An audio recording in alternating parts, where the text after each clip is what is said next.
Proposta na mão, hein? Novo diretor executivo essa semana deve ser anunciado. Mercado da bola. Vamos falar bastante sobre as últimas movimentações de mercado e muito mais. Tá preparado para o adeus do Dimitri Payet? A gente vai falar sobre ele. E polêmica com o Carlos Amodeu, que é o CEO da Vasco SAF, que hoje é diretor executivo de futebol, numa forma muito de adaptação, né? Tá sendo adaptado ali. Vamos falar bastante sobre isso, porque o Vasco treina hoje pela manhã no CT Moacir Barbosa, visando o jogo contra o São Paulo pelo Campeonato Brasileiro. A gente critica, a gente xinga, fala mal do time, fala mal do jogador, mas tá todo mundo se coçando pra chegar quinta-feira e ver o Vasco jogando. Rapaz, não dá pra entender esse negócio, não. Todo mundo, tu pode vir nos comentários aqui no YouTube, nos comentários lá no TikTok, todo mundo senta a lenha, meu amigo. Critica o Vasco é isso, o Vasco tá falido, o Vasco é não sei o que, o jogador pereba. Mas quinta-feira tá todo mundo lá assistindo. Chorando, sofrendo. O Fernando Diniz busca ajustar essa equipe, né, um período longo agora de treinamento, para encontrar uma equipe ideal para voltar, né, a jogar futebol, jogar bem, como jogou contra o Fortaleza em Tá precisando, inclusive, né? São Januário. O jogo é difícil, contra a boa e qualificada equipe do São Paulo no Morumbi, mas nada que seja impossível. O Vasco teve um período, como o São Paulo também, para treinar nessa data FIFA, e vamos ver como que vai ser nesse trabalho a longo prazo. O Diniz precisa de um trabalho a longo prazo para aplicar sua metodologia. Então, quanto mais tempo de trabalho pro Diniz e para as equipes do Diniz, melhor. Uma das desculpas para não conseguir jogar direito, para não conseguir pelo menos uma regularidade, era essa questão do tempo, né? Ah, porque não tem tempo para treinar. Ah, porque tá cansado, desgaste, não sei o quê. O Vasco teve aí praticamente mais de uma semana, né? Jogou acho que no sábado. Foi uns 10 dias para treinar e descansar. Inclusive nos treinos aí o Diniz colocando os meninos da base e tudo mais.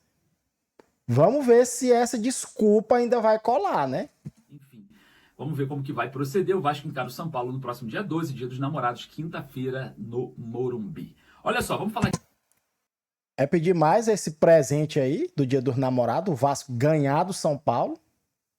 É pedir demais esse presente aí, porque eu acho que não é não. Porque o Vasco pode muito bem dar esse presente aí pro torcedor. Porque o tanto que o torcedor é apaixonado pelo Vasco, às vezes é mais do que até pela namorada dele. É o mínimo que a gente merece, é esse presente aí. Aqui sobre mercado da bola. O mercado tá agitado, né? O Vasco de olho em jogadores em ascensão no mercado sul-americano, mas observa também alguns clubes de olho em seus jogadores. O caso é, o Peñarol do Uruguai quer Maurício Lemos. É isso mesmo, o Peñarol está de olho no jogador que está praticamente em fim de contrato com o Vasco, né? Tem contrato até o final dessa temporada e observa o mercado uruguaio, que tem ali o seu princípio de carreira, o início da sua carreira, com o Peñarol, observando a situação do jogador. Antes dele continuar aqui, eu vou falar logo. Cara, se ele for nessa janela agora, não vai fazer falta. Simplesmente. A verdade é essa. Porque não deu tempo ele jogar, pô. Não deu tempo a torcida se apegar, não deu tempo a torcida dizer, pô, esse cara é o cara que tem que ficar. Não deu. Ele chegou para ser titular, se machucou e acabou a história dele no Vasco. Se levarem, não vai fazer falta pra gente, não, sinceramente. Maurício Lemos ainda não foi titular absoluto no Vasco, não teve aí uma situação de titularidade, nem de sequência de jogos por conta de lesões, e não é hoje um jogador indispensável. Então, observando isso, o Vasco pode até ir no mercado na busca de outro zagueiro, caso o Peñarol consiga aí ou faça uma proposta por Maurício Lemos, zagueiro uruguaio vindo, né, do Atlético Mineiro. Pra mim, independente do Maurício Lemos sair ou não, o Vasco tinha que estar na busca de zagueiro. Porque essa é a busca eterna do Vasco. A busca por um zagueiro. Porque ninguém aguenta mais olhar pra cara do João Vitor, sinceramente. Lucas Freitas, o Lucas Oliveira também nem fede nem cheira. Mas o Lucas Freitas é um cara que eu gosto, tá? Eu acho que muito torcedor gosta do estilo dele. E o Luiz Gustavo, que é um menino da base que se mostrou um zagueiraço. O cara segurou as pontas com todo mundo que chegou antes dele. Contratação cara, que o Vasco investiu dinheiro para comprar. Viu os caras se machucando, teve a oportunidade e sustentou melhor do que qualquer um que entrou por lá. Então, assim, a minha zaga que eu queria ver era Luiz Gustavo e Maurício Lemos. Né? Maurício Lemos no lugar do João Vitor, para ver a pressão que eles vão aguentar. Porque eu acho que ia ser uma zaga muito boa. O jogador ainda não fez uma sequência de jogos, né? A esperança do torcedor é que esse período longo de preparação faça com que o Maurício Lemos retorne aí aos gramados em boas condições. Vamos ver como que vai proceder essa questão, tá? Porque não é muito simples, não.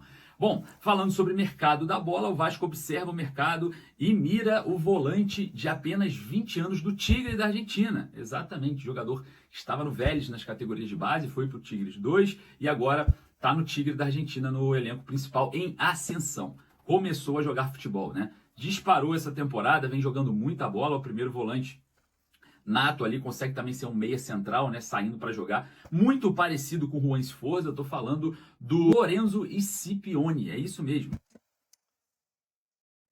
Cara, eu já fico com medo, sabe? O Vasco não precisa de menino pra pegar ritmo, pra aprender. Pra isso tem a base, pô. O Vasco precisa de jogador consolidado, o cara que já tem uma carreira que vai entrar pra decidir o jogo. Aí fica contratando, ou contrata um menino novo demais, ou contrata o cara velho demais. Não tem um meio termo, não. Não pode trazer um cara aí na casa dos 30, 32 anos, experiente, o cara que, sabe? Só pode trazer se for um menino de 18 ou o cara já com quase 40 anos. Que tipo de contratação é essa? For pra trazer menino, só o que tem é menino bom no Vasco, rapaz. Aquele menino lá do Sub-17 fazendo gol virado na peste. Bota esse menino pra vai comprar outro argentino. O Sforza tá aí com a joia argentina. Joga nada. Pede alface. Não consegue disputar uma bola. Aí vai ficar... Mas, rapaz...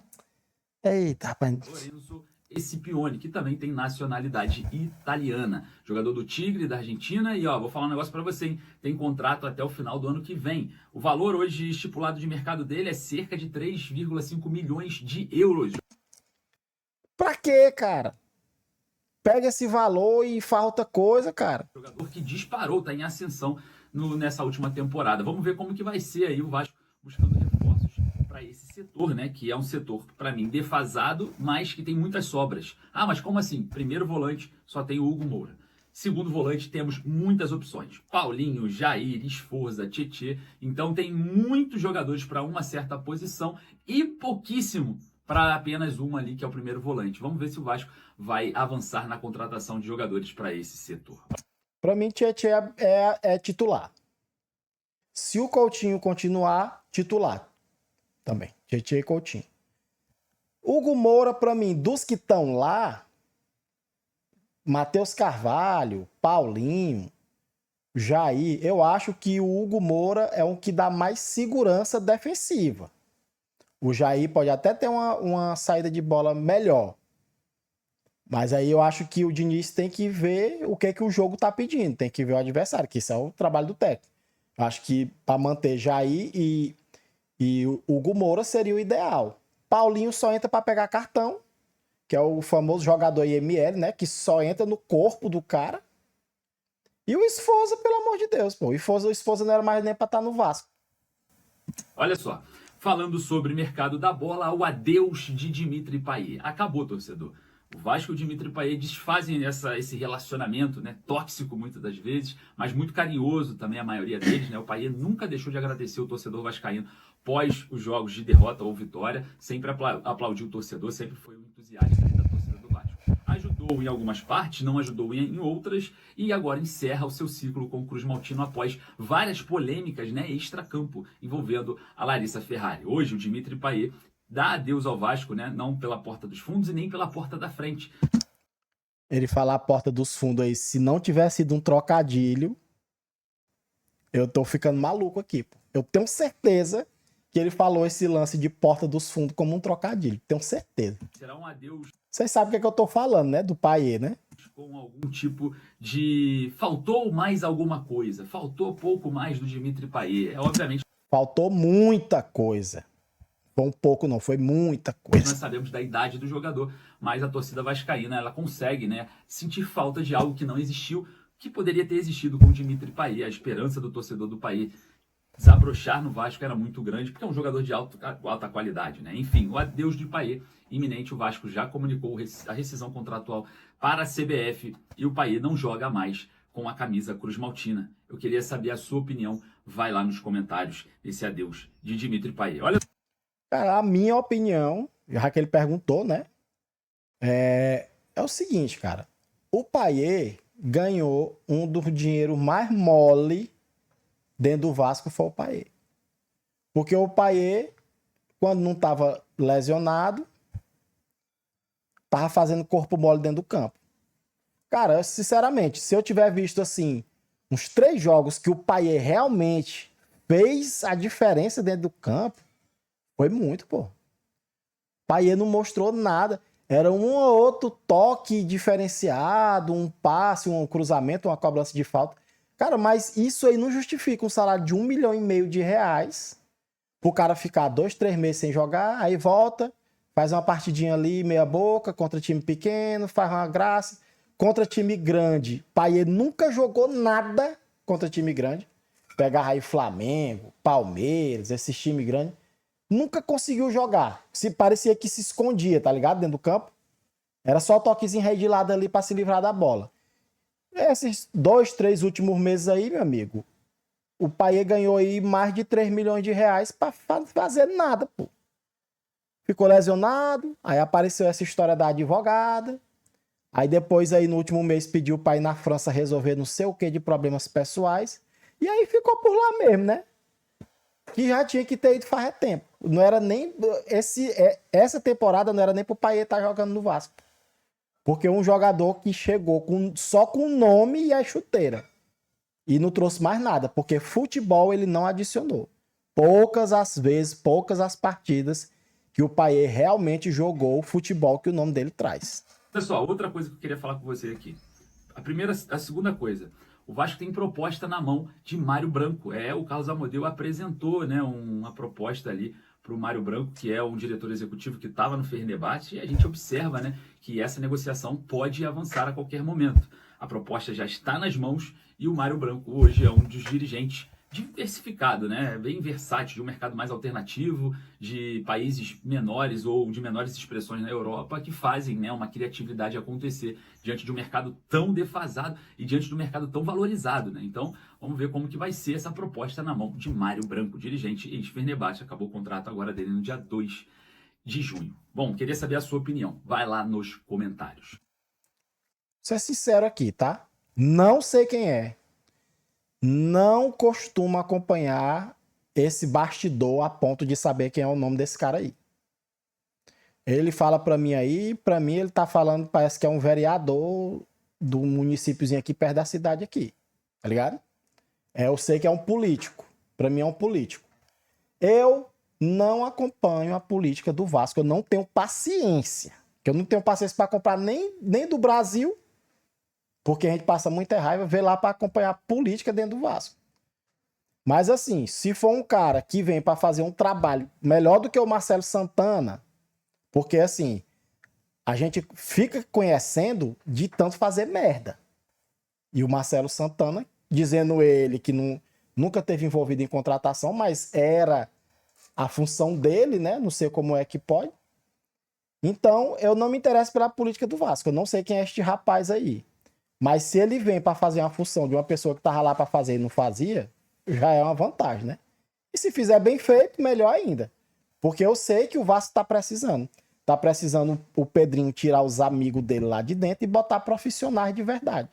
Não ex-jogadores e amigos de Botox. Profissionais de verdade para ver se o time melhora, né? Enfim, deixa a opinião de vocês aí.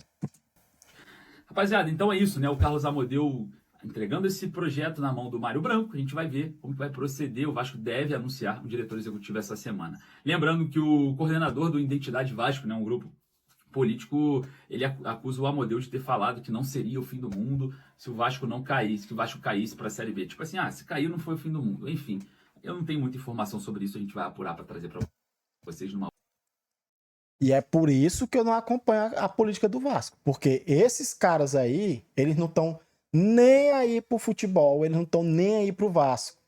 Eles querem ficar lá na mamata deles e acabou-se. Só que o cara desse só pode ser maluco, pô. O cara achar que não tem nenhum prejuízo, que não é o fim do mundo se o Vasco voltar pra Série B, cara, é loucura, pô. É, louco, é o CEO, né? Do Vasco, esse Amodeu.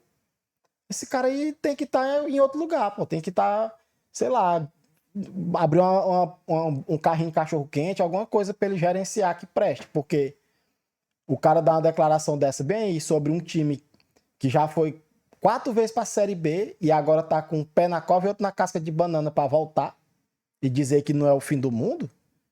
O cara dá uma declaração dessa, ele tinha que ser demitido na mesma hora, rapaz. E é por isso que eu não acompanho a política dentro do Vasco, porque é igual acompanhar a política no Brasil. Tu só passa raiva.